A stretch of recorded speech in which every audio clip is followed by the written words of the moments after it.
do you ever sit down to focus, and your mind immediately goes somewhere else? You open a book and think about your phone. You start a task and suddenly remember an email you need to send. It feels like your attention just slips away, like trying to hold water in your hands. The philosopher William James knew this problem well over a century ago. He said, "Attention is the spotlight of the mind. Whatever it illuminates becomes your reality, and whatever it ignores fades into the dark." He famously wrote, "My experience is what I agree to attend to." This means if you can learn to guide that spotlight, you can learn to guide your day, your work, and ultimately, your life. So, what exactly is attention, according to James? It's not a thing we have but an active choice we make within the constant stream of our consciousness. From all the noise and distractions in the world, we pick one single target to hold in our minds. And holding it isn't automatic, it takes real effort. That's why James defined willpower as simply the effort of holding your attention on something long enough to act on it. So why is it so hard to maintain that focus? It's because our attention is always in a battle with our environment, our emotions, and our habits. If your space is filled with alerts, open tabs, and constant noise, your mental spotlight keeps getting hijacked.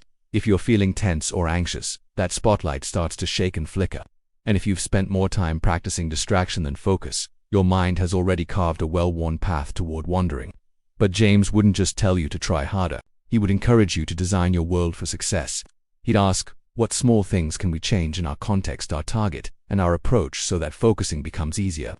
So, let's explore a practical James-inspired framework for reclaiming your attention. First, choose the right target. Define a concrete, specific object for your attention.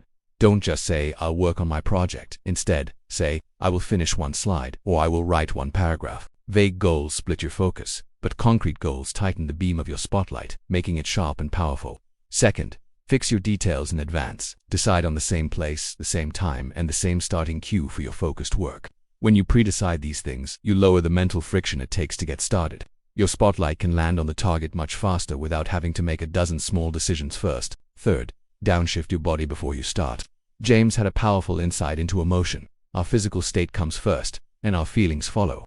So, before you dive into a task, take a moment, exhale for longer than you inhale, consciously drop your shoulders, or take a 1-minute walk. When your body quiets down, your mental spotlight steadies. Fourth, work in honest intervals. Don't try to be a hero and focus for 3 hours straight. Try a 25-minute focused sprint on one task, and then take a genuine break. If you go too long, your mind will inevitably drift. If you go too short, you won't get into a state of deep work. Experiment to find the honest duration that works best for you. Fifth, leave a trace at the end of each session.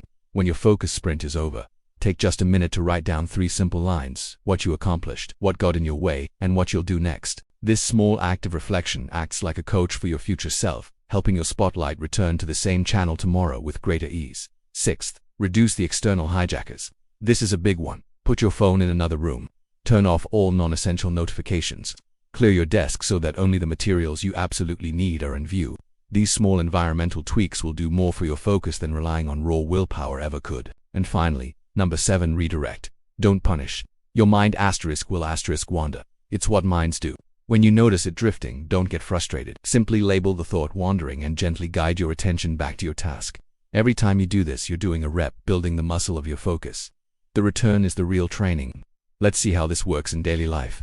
When you're studying, put your phone away. Write a 1-sentence goal on a sticky note, like "understand this page." After you read it, say a 1-sentence summary out loud. This active recall sharpens your spotlight and locks the information into your memory. For deep work, start with 60 seconds of slow breathing. Then, do one 25-minute sprint on your single most important task. Log your 3 lines, then get up and stretch. Repeat if you feel you have the energy. What about when anxiety hits? Anxiety floods your spotlight with what-if scenarios. When that happens, label the feeling, slow down your exhale, and ground yourself in the present moment. Notice 5 things you can see, 4 things you can touch, and 3 things you can hear. Then, pick the smallest possible helpful action. Send 1 text. Write 1 sentence to bring your attention back to what you can actually influence. Even creativity benefits from this approach. Your attention needs both focus and freedom. Feed your mind with rich input: good books, interesting conversations, long walks, and then protect moments of boredom. Put the phone down and let your mind wander on purpose. When an idea sparks, capture it immediately.